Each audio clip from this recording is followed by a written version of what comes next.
Coba nih kalian bayangin, kalian ikut acara TV kayak Take Me Out atau acara pencarian jodoh gitu ya.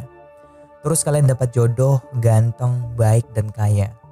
Tapi kalian gak pernah tahu kalau pasanganmu itu punya rahasia yang sangat kelam. Yaitu dia sebenarnya adalah pembunuh berantai. Nah, jadi peristiwa ini pernah terjadi sama perempuan yang bernama Shirley Bradshaw pada 13 September 1978. Saat itu dia mengikuti sebuah acara yang bernama The Dating Game. Kemudian ia pun berjodoh dengan seorang pria bernama Rodney Alcala. Dan dari itulah kasus ini sering disebut dengan The Dating Game Killer. So, jadi kurang lebih kita akan membahas latar belakangnya dulu. Rodney Alcala lahir di San Antonio, Texas pada tahun 1943. Keluarganya diketahui pindah ke Meksiko ketika Alcala masih berusia 8 tahun. 3 tahun setelah pindah, ayahnya kemudian meninggalkan mereka. Tidak lama setelah itu, ibunya kemudian membawa Alcala dan saudara perempuannya pindah lagi.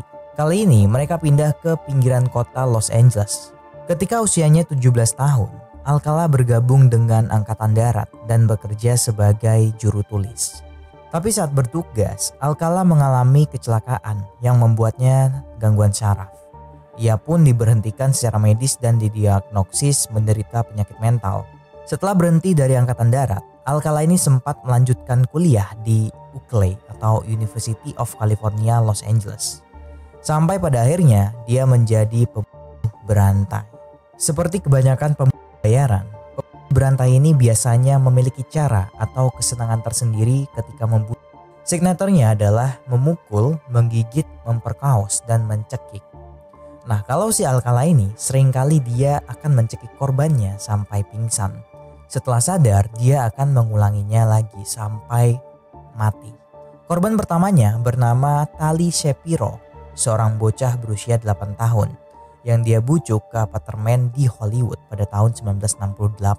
Shapiro saat itu nyaris tidak selamat dari pemerkosaan dan pemukulan tersebut. Untungnya dia diselamatkan oleh seorang pejalan kaki yang pada saat itu sengaja melihat peristiwa tersebut. Yang dimana pejalan kaki ini melapor ke polisi tentang kemungkinan adanya penculikan. Dan benar saja Alcala ini sudah melarikan diri dari apartemennya ketika dicek. Kemudian polisi pun menjadikan Alcala sebagai buronan selama bertahun-tahun. Beberapa tahun kemudian Alcala diketahui pindah ke New York dan menggunakan nama palsu bernama John Berger untuk mendaftar di sekolah film di Universitas New York. Setelah itu pun FBI mulai melakukan identifikasi Alcala sebagai pelaku pemerkosaan dan percobaan pembunuhan Tali Shapiro. Akhirnya dia ditangkap pada tahun 1971. Tapi dia hanya dikirim ke penjara dengan tuduhan penyerangan saja. Setelah menghabisi 3 tahun di balik jeruji besi, 2 tahun kemudian dia masuk penjara lagi. Setelah 2 tahun di mana Alcala ini kembali menyerang gadis berusia 13 tahun. Kemudian tidak lama setelah itu Alcala ini bebas bersyarat. Tapi pihak berwenang kecolongan karena melonggarkan pengawasannya terhadap Alcala yang masih dalam percobaan. Di mana pihak berwenang ini membiarkan Alcala melakukan perjalanan ke kota New York untuk mengunjungi kerabatnya. Dalam rentang waktu 7 hari tanpa pengawasan, dia terlibat dalam kejadian tragis dengan membunuh mahasiswi bernama Elaine Hoover. Pada saat itu, kasus pembunuhan dia tidak dikaitkan dengan Alcala. Dan ditambah lagi, identitas korban ini memang belum terungkap. Nah, cerita inilah yang suatu hari akan mengungkap keterlibatan Alcala dalam serangkaian kejahatan yang luas dan mengerikan. Singkat cerita, pada tahun 1878, Alcala mendapatkan pekerjaan di Los Angeles Times sebagai typesetter. Singkatnya, typesetter ini adalah seorang yang bekerja di perusahaan percetakan. Ketika bekerja, dia menggunakan nama aslinya. Sejak saat itulah, Alcala menjalani kehidupan ganda. Siang hari dia bekerja sebagai typesetter, dan malam harinya Alcala mengubah dirinya menjadi seorang predator yang membahayakan. Dan di tahun yang sama, Rodney Alcala mendaftarkan dirinya sebagai kontestan dalam acara The Dating Game. Dating Game kalau di Indonesia itu kayak Take Me Out. Dan acara inilah yang membranding dirinya sebagai The Dating Game Killer. Saat itu Alcala ini memperkenalkan diri sebagai seorang fotografer sukses yang memulai karirnya sejak usia 13 tahun. Dia adalah laki-laki dewasa yang suka berpetualang Dan di masa luangnya dia memiliki hobi untuk terjun payung atau berkendara menggunakan sepeda motor. Tentu saja para kontestan pada saat itu menganggap sosok Alcala ini sebagai sosok yang menawan dan menggairahkan. Acara pun berjalan dengan lancar dan akhirnya Alcala berjodoh dengan seorang wanita bernama Cheryl Bradshaw. Seorang guru sastra yang nampaknya terpikat dengan Alcala pada pandangan pertama. Bagi Cheryl, pertemuan dengan Alcala di acara The Dating Game adalah awal dari babak baru dalam hidupnya. Cheryl mungkin berharap bahwa ini akan menjadi jodohnya di kemudian hari. Ternyata bagi Cheryl, sosok pangeran yang dia pilih melalui The Dating Game tidak sesuai dengan harapan. Bahkan Cheryl menyadari hal ini sejak kencan pertama mereka. Menurutnya, Alcala digambarkan sebagai sosok yang tidak hanya aneh, tapi aneh dengan arti yang sulit dimaklumi. Bahkan mungkin tidak dapat dijelaskan dengan kata-kata. Cheryl merasakan ketidaknyamanan atau keanehan yang melingkupi sosok Alcala. Ternyata setelah kencan pertama mereka, Cheryl ini menghubungi produser The Dating Game, yaitu Ellen Metzger pada saat itu ya. Cheryl mengatakan kepada Ellen, "Aku tidak bisa berkencan dengan pria ini." Ketika ditanya mengapa, Cheryl memberikan penjelasan bahwa dia merasakan sesuatu yang aneh dan tidak nyaman dari Alcala. Beruntungnya, Ellen menegaskan kepada Cheryl bahwa hasil dari The Dating Game tidak mengikatnya untuk melakukan sesuatu yang tidak diinginkan. Ellen juga mengingatkan kepada Cheryl bahwa dia bebas untuk menerima atau menolak setelah fase perdekatan atau PDKT gitu ya. Dan ya, Cheryl benar-benar mengikuti nalurinya dan meninggalkan Alcala dari hidupnya. Bagi Cheryl, keputusan untuk menolak dan menghindar hubungan dengan Rodney Alcala telah menjadi keputusan yang menyelamatkan hidupnya, namun berbeda dari perspektif Alcala. Penolakan tersebut mungkin telah memicu reaksinya yang lebih ganas atau membuatnya menjadi bunuh berantai. Setelah selesai dengan urusan The Dating Game, Alcala diketahui telah membunuh 3 orang lagi dan itu perempuan semua. Salah satu korban yang dikenal adalah Robin Samsu, seorang gadis berusia 12 tahun. Sebenarnya ada 4 korban, tapi korban yang satunya yang bernama Lion Lidom berusia 17 tahun lolos dari maut. Seorang profiler kriminal bernama Pat Brown berteori bahwa penolakan yang dialami Alcala pasca berkencan dengan Cheryl kemungkinan adalah hal yang mengakibatkan Alcala melakukan pembunuhan secara sporadis kepada 3 perempuan setelahnya. Tidak lama kemudian Alcala akhirnya ditangkap setelah kasus hilangnya Robin Samsu memberikan petunjuk yang mengarah kepadanya. Kasus Robin Samsu menjadi salah satu poin kunci dalam penyelidikan terhadap Alcala. Bukti-bukti dan petunjuk dari kasus tersebut membantu pihak berwenang untuk mengidentifikasi dan menangkap Alcala sebagai pelaku kejahatan.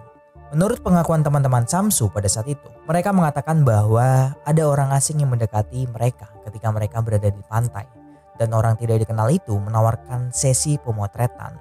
Tentunya mereka menolak penawaran tidak jelas itu, namun setelah berpisah dengan teman-temannya, Samsu dikabarkan menghilang. Hampir 12 hari kemudian, seorang penjaga taman dikabarkan menemukan tulang belulang yang sudah hancur dimakan hewan di kawasan hutan dekat kaki bukit Pasadena di Sierra Madre. Tulang belulang itu dikonfirmasi sebagai milik Robin Samsu. Polisi pun sempat bertanya kepada teman-teman Samsu dan langsung mendapatkan sketsa orang misterius yang menawarkan sesi pemotretan di pantai yang tadi. Ternyata sketsa wajah pelaku memiliki kemiripan dengan wajah Alcala dan yang memang sudah pernah ditangkap ya Alcala ini. Polisi pun melakukan penyidikan lanjutan yang membuat polisi yakin bahwa Alcala adalah pelakunya. Polisi menemukan anting-anting Samsu di loker penyimpanan milik Alcala di set dan dengan bukti tersebutlah Alcala ditangkap. Tidak lama kemudian Alcala pun menjalani persidangan. Tapi dalam persidangan ini ada hal yang sangat absurd atau gimana gitu, agak aneh gitu ya.